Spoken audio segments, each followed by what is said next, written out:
This is Charlie from Who Dares Rolls, and in a rare turnaround, I'm stealing Mike's whole thing. I have something to show off, and it's, oh dear God, oh the heft, it's this. This is Nemesis from Awaken Realms. I know Mike's talked about it specifically in regard to Lifeform, because he's a big Alien fan. I'm a big Alien fan as well, and I resisted this originally. It was on Kickstarter, and I've mentally reserved an amount of money for it and went, ooh, yeah, this looks really good. It's an Alien type game. It's got some semi-cooperative elements. I really want this. And then the role-playing game Fall of Magic came back into print and cost slightly more. So that amount of money that I'd kind of mentally written off as for a Ludicrous Games purchase went on that instead. And it's a transcendent game, a beautiful game, and definitely worth the money. And over the next kind of year or so, when we went to Cabin Con after the Kickstarter had all been released, I never got to play Nemesis. But I heard a lot of the noises coming from the Nemesis table. I peered over from the games that I was playing and saw it there and was incredibly jealous. I enjoy Awaken Realms' stuff. I've played this War of Mine a number of times. And while it's difficult to call a game that bleak and traumatic fun, I get a lot out of it. It's been a really interesting game to play. So when the Nemesis Lockdown Kickstarter came out, I knew I had to back it. And when the Pledge Manager came out, I knew I had to kind of go backwards and upgrade to get the original Nemesis. Now, Nemesis Lockdown doesn't ship until later this year. And who knows, I might let Mike take the reins on that one. But this is Nemesis and some extra bits and bobs. As I said, it's big. I'm not a huge person myself, so this is probably a bad comparison size-wise, but that's it in scale to me. That's it in scale to a standard regulation copy of The Cape on DVD. And yeah, this was a bit of a worryingly big package that I saw appear today. And I thought I'd open it up and share the contents with you. Not literally, I'm not posting each for you like a token or something. But show you my first impressions, as I've not got to play this and I'm very eager to see what's in there. Now, this War of Mine has some lovely components and some really, a combination of really nice design work, but also a really good amount of care in making sure that things are narratively interesting and functional as well as attractive. And I'm a sucker for Ameritrash games, and this is an Ameritrash game if ever I've seen one. But that means that it does need to be that combination. And so far, Awaken Realms haven't disappointed. I'm already preparing with these from the Esoteric Order of Board Games. Do some lovely cheat sheets. I couldn't make them on card because my printer eats the card and spits it back out, which is a shame. But those will at least do until my printer bucks its ideas up. Personally, I recommend whenever you get a board game, check out Board Game Geek, have a look and see whether they've got anything under the files for references. I have way too many board games already. This isn't helping that, but as far as teaching board games, because I teach board games a lot, and learning and retaining that information, it's too much of an ask to get people to keep everything in their heads with board games. Like doing my fool's errand of trying to play every board game in my collection this year has definitely taught me that. So any kind of reference cards, anything like that would be great. So I've not really done much for an unboxing. I mean, I showed off Deadlands, but I will show you what's here and have a bit of a talk about other things because I like to talk. This is the Medic. Oh, this was the first kind of DLC, the first expansion that I knew I had to get because I love support characters. I love buff kind of characters and healers and the like. In fact, my writing's so bad that a friend of mine, his dad, always said he had a great track record for predicting people's jobs and what they would become. And he swore blind that I would become a doctor because it's that bad. Now, I've got my own history and own issues with all of that. But, yeah, while I'm not one by any stretch, I do like to play your healers and the like. Now, this is Nemesis itself. I'm realising while the light does help with the gloom in my living room, it may not help with the outside of these boxes as it's rather shiny. I'll get back to this one in a sec. This is quite heavy, and while it will fit in my Kallax, it's a bit overstuffed, so God knows where I'm putting this. So that's the main box. Exciting. You can already see this is an Aliens type game. And I'll talk about Aliens a bit once we've got all of this out of the box. This is the Aftermath. This again felt not necessarily essential, but really, really useful and really interesting as it's going to fall, as an expansion.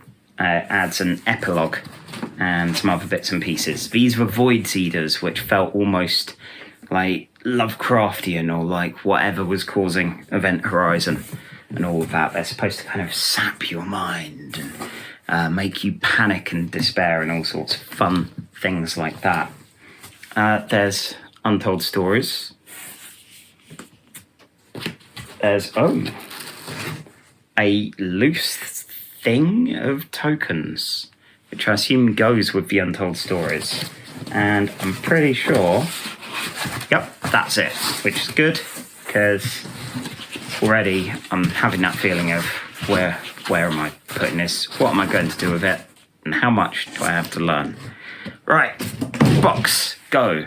So, stick these off to one side and crack on with this. I'm not going to de-token everything, anything like that. That's a private pleasure. That's a joy you get when you've got a new board game, which is just, I don't know. There's something about punching tokens out, about constructing things. It's a weird liminal joy in board games, where obviously playing of it is great and the social aspect is great. And if you've ever read the blog of Ava Foxfort, currently of Shut Up and Sit Down,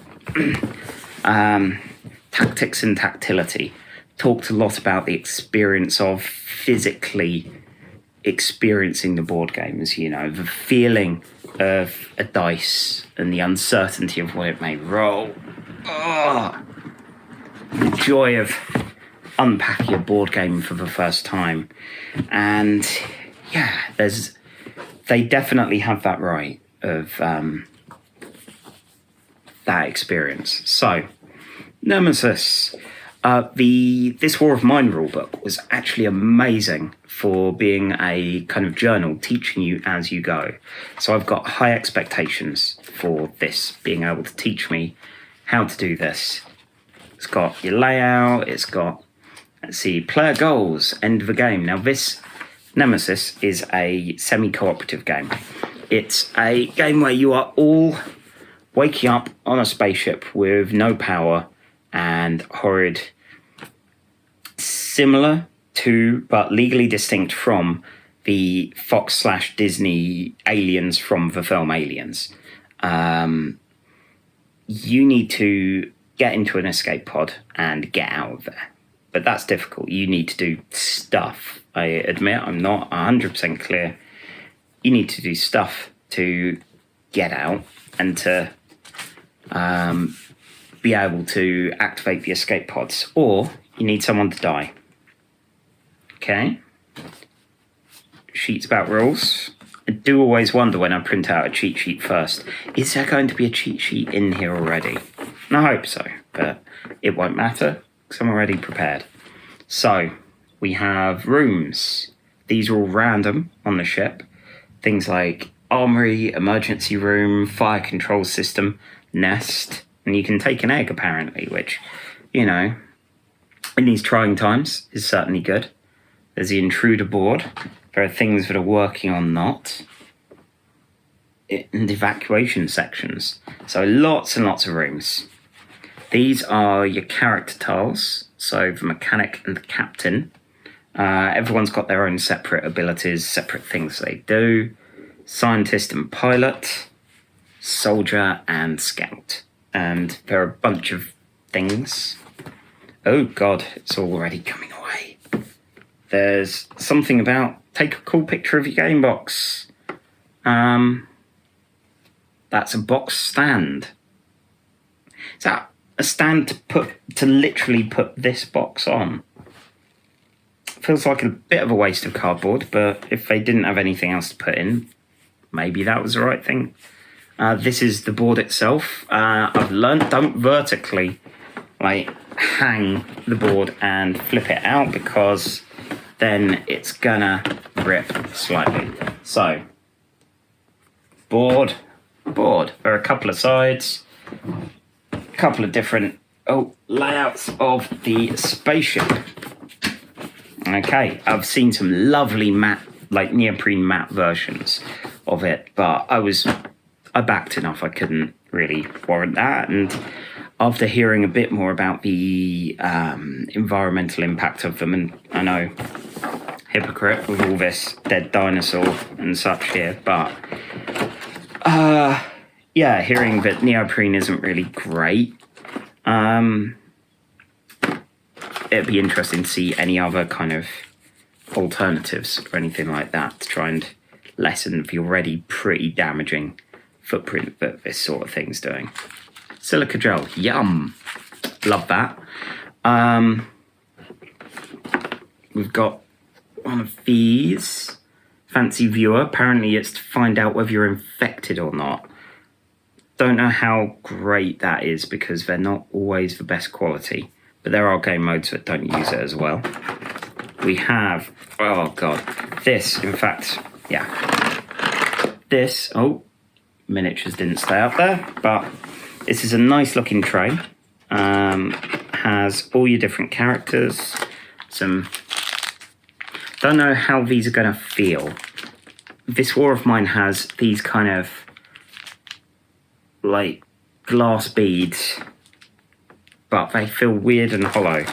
Don't know if they're plastic or something instead, but it's something, I don't know, unpleasant. As much as I love all of the components of this War of Mine, there's an odd lightness, and I know it's just me being difficult with it and going, this should feel like a glass bead.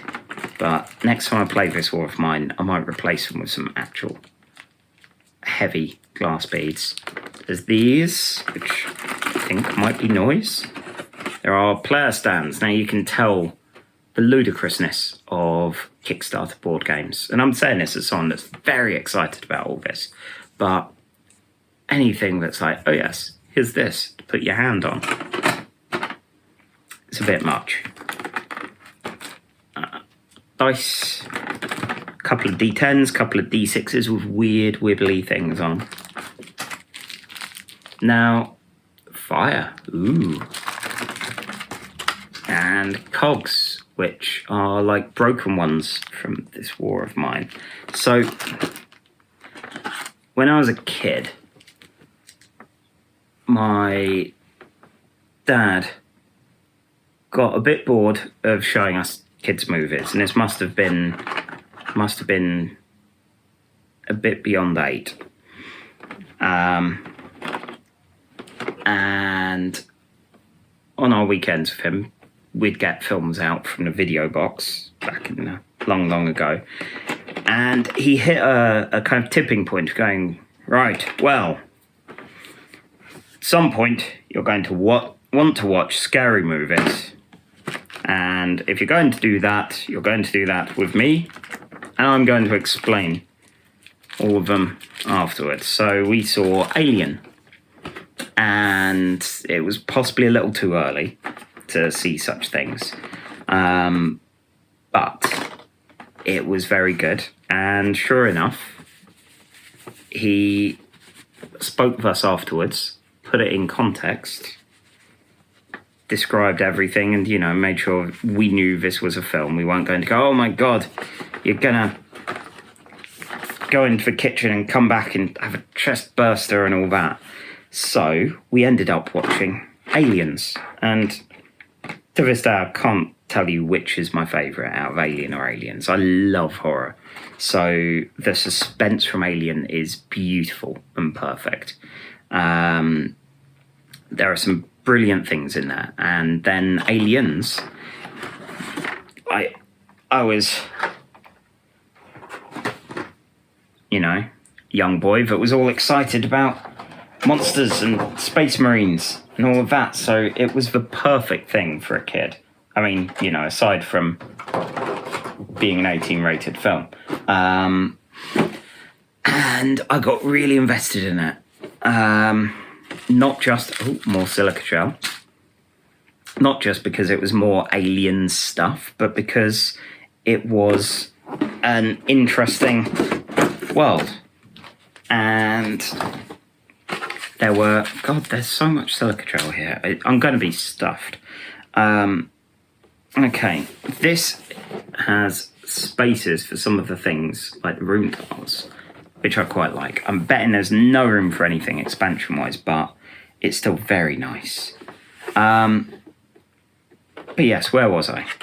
Yeah, so between the film and the Alan Dean Foster novelisation, I got really into the characters, even though most of them die, to the point where I was getting the Kenner Alien action figures, which were from a short-lived idea about making a cartoon based on aliens. You know, like the Highlander cartoon that happened, or the RoboCop cartoon. And the action figures were, you know, fine, cool. I loved the aliens. They were like the gorilla alien, the bull alien. Like this, it's that kind of, all these alternate forms that you'd see. And they had characters like Apone and Drake in as action figures. And the Alan Dean Foster novelisation actually gave you more character for the characters. So what I did is I got a bunch of Warhammer paints and some equivalent action figures. I think some scavenged from like Marvel size ones. And I made the whole squad from Aliens. Alien 3 came out and I was disappointed, I won't lie, but in retrospect it's one of those things where it feels like I definitely need to go back to. So this is the Queen. Look at all of the young spawning out from under there. Isn't that great? Oh, she looks like a right menace.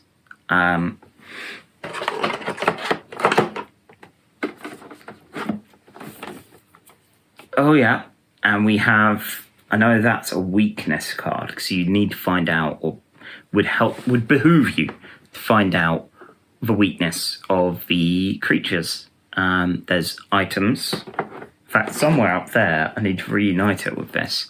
I got a Dead of Winter graphic novel from Board Game Geek, and had a quick look for any other promos. So I actually have owned some promos for this long before owning the thing itself,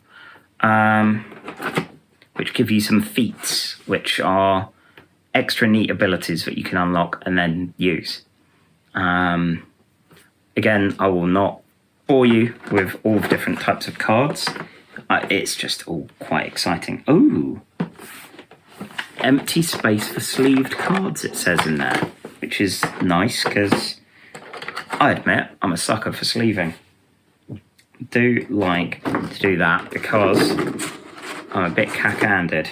The old dyspraxia doesn't help with keeping everything nice and safe and intact. Far too often there are incidents like the Great Pepsi Max disaster of 2012, which we managed to save the board for Eldritch Horror, and it's not in too bad a state, but still, never again. So that's Nemesis. That looks like there's a lot, but it's a suitably normal amount of a lot. You know, putting this back apart from the rulebook. And once the cameras are off, I'm just gonna pop out all of the tiles and roll around in the floor, and then. But that's me time. Right, Void Seeders. Let's have a look. So, luckily, I did find there were like-minded kids who loved aliens and used to play action figures with a friend of mine called James, who was a friend of both myself and a childhood nemesis, who at one point when I was rapidly trying to pack up all the alien action figures, this other kid, Jamie, charged up and booted me in the face and got blood over all of it. It wasn't very pleasant at all. Meant I was speaking out of one side of my face for ages because it just, my lip went through my bottom teeth, which was not pleasant at all. And yeah, a real faff getting blood out of aliens action figures. But if there's a series of action figures to bleed on, I guess it's aliens. So these were Void Seeders. The back doesn't really say anything. Oh no, this one does. Aftermath doesn't. So the Void Seeders expansion adds a new intruder race along with their models, tokens, and specific event cards. Yeah, what are they? Everything in space is still and silent, but not Nemesis. Her corridors are filled with screams, panting, gunshots, and electric buzzing. The AI's glass eyes observe crews shooting at the walls, scratching their faces and cutting their veins. AI can't understand what is happening and why humans don't listen to her. They talk about monsters, horrors in the dark. AI searches the whole ship, but can't find anything other than some clumps of biomass on the floor. Maybe it should burn them. So, this does add the old bugbear, a sanity mechanic.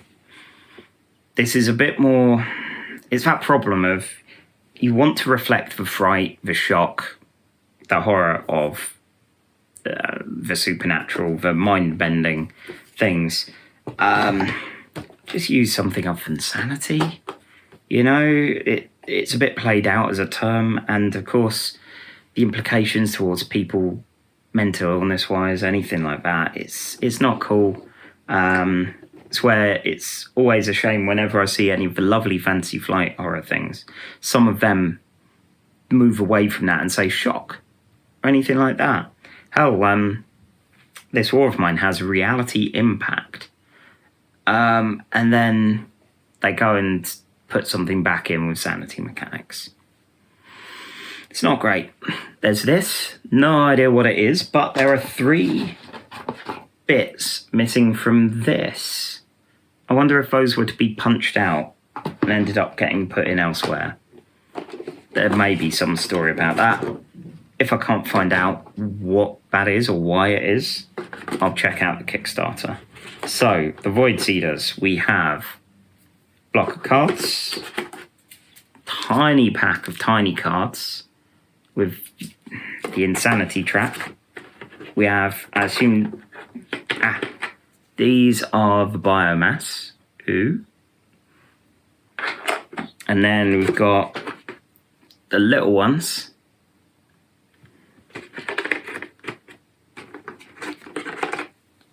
The bigger ones. Ooh. See, this like, there's another expansion called Volcanomorphs. I know Mike's gone for that. These sounded weird, and I like my horror weird. Sod you just killer in some woods. Give me your non-Euclidean horrors. Give me your things out of time and space. This one seems to be hanging from a beam. I assume it's, you still need to exercise the old tentacles. And this doesn't even have a base. But yeah, its queen is lovely. Look at that. It's like when you see a big old spider in the house, you go, ooh, like, don't get over here, but at the same time, kind of admire you, kind of look cool. So I think, just pushing the bottom here, because the main board game had a couple of levels. This one, nada, just so you're aware. No hidden treats, but that's cool, because there's a lot of stuff. And again, enough room for the tokens, and enough room for when you sleeve things. So that's pretty neat. There was a video series about Nemesis. I forget the name of the folks who did it, but it was a quick how to do the expansions, and they seem to love Void Seeders more than the standard Gribbly Beasts. So compared to a lot of these kind of games, and I've not actually backed a huge amount over the years as far as board games with ludicrous extras, and just looking up there, I think Tangarden's the biggest culprit for this, that and this War of Mine, where you get the Kickstarter and you get the ludicrous stretch goals, you get the extras, and then you don't do anything with them. I've played Tangarden a couple of times and it's a beautiful game. I've just not got round to or bothered with the expansions. Same with the scenarios in this War of Mine. And next time I do both of them, I will endeavour to plug in the expansions. But it may be a while. Especially to, get emotionally back on track with this War of Mine. So this is the one I was saying has, some art on the back. And this is the Aftermath. So Aftermath is where you have an epilogue phase. And I thought that was you all get on a shuttle and get out of there, but there's still some paranoia. No, turns out you leave as your characters. Well done, you've gone. You're safe, asterisk. But this is a shuttle that arrives with a new set of characters. So this expansion adds a whole second wave of characters, and you can mix and match them, but these ones arrive and look at the board state as you left it and try to investigate and run off. And again, they have their own agendas. And that sounds cool. This, I don't know if it's just in this. I think this also adds a co-op mode. And I love co-op. Oh no, maybe it is in the core game that there's co-op.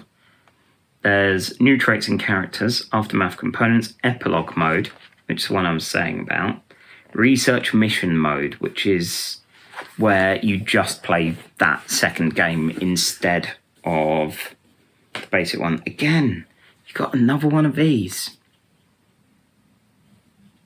Intriguing. And your new character classes, the Convict, the Android, and the CEO. Now, the CEO is the one that I'm really intrigued with, because I'm imagining it's somewhere between old Im from LA Confidential, that was also in Prometheus and started out as an old man, or Carter Burke. And I really want a Carter Burke in here. Carter Burke's a piece of shit, and I love him for that. Like, I love the weasel in a horror movie, the one that will sell everyone out and inevitably plummet to their death because of it. They're great fun.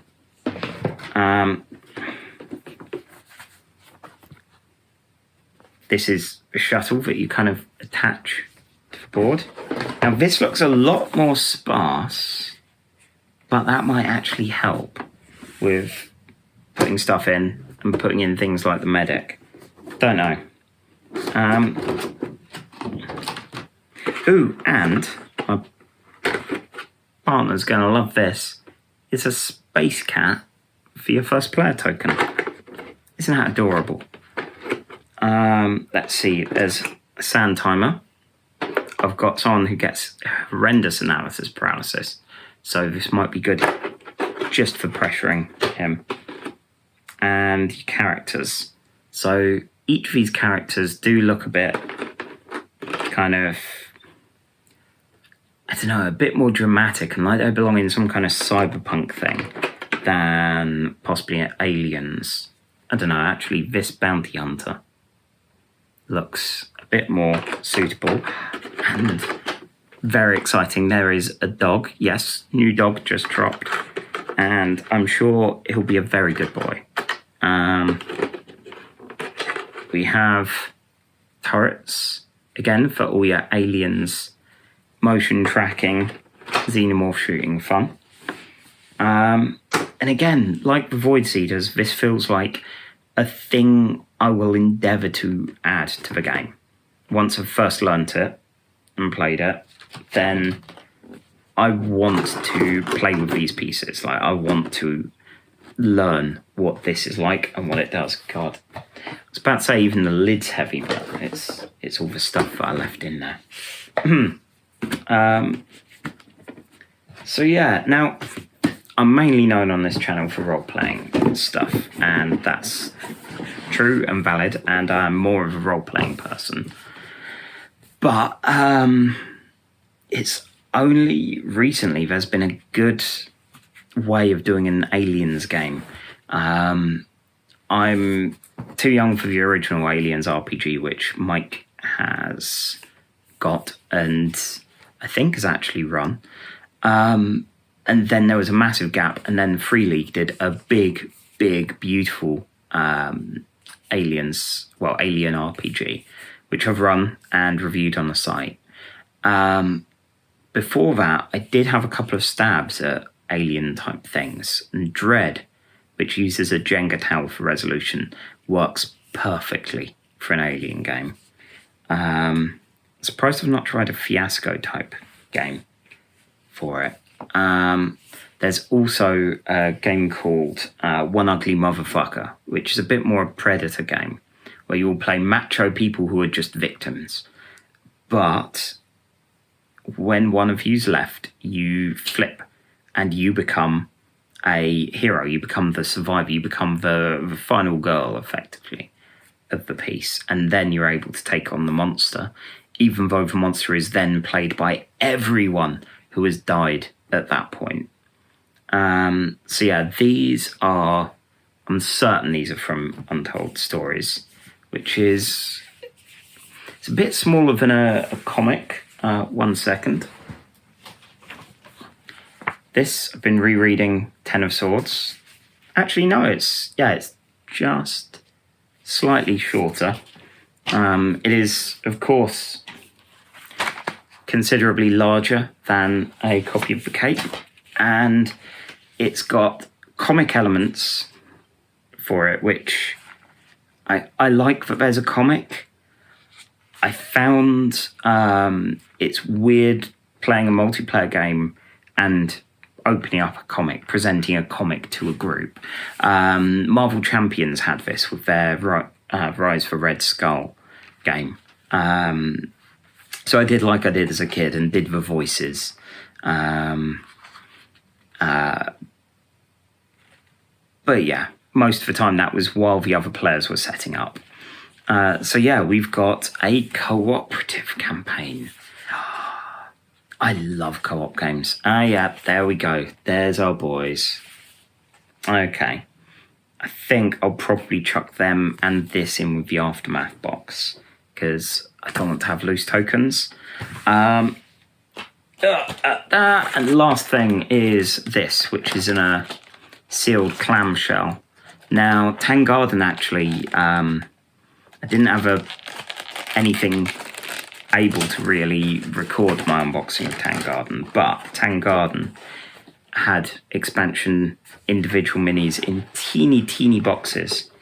This feels a little scrappier. But again, I've got 100 weight of Nemesis boxes to put stuff in. So, medic.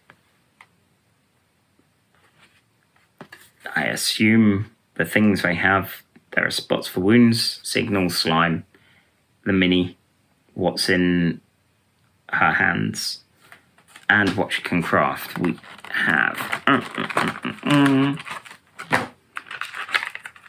the mini already with a base thing on. Now, this was my first willpower crumbling moment in the lockdown Kickstarter, because I started going, it's just lockdown. It's just lockdown, nothing more. And then I went, but it's cheap to get the medic. And as I've said, I love healers. So I'll just add the medic. And it's like, or I could add aftermath, because most of the roles there are usable in lockdown. I could get void, and I ended up going, oh, fuck it, I'm just getting the whole lot.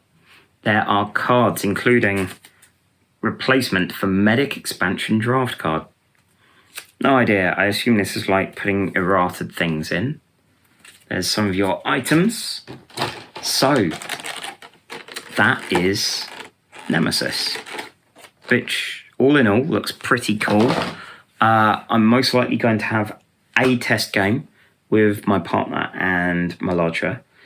And already I've been talking to people on the Dice Saloon community, which is a Brighton gaming cafe. And there are people that want in on this as well. So hopefully I'll get a few games in, see if there's anything to be added that Mike hasn't already done. So that's it for me with this. I hope it's been enjoyable seeing all of the nice shiny things and hearing me waffling. And I'll see you next time to talk about actual role-playing games.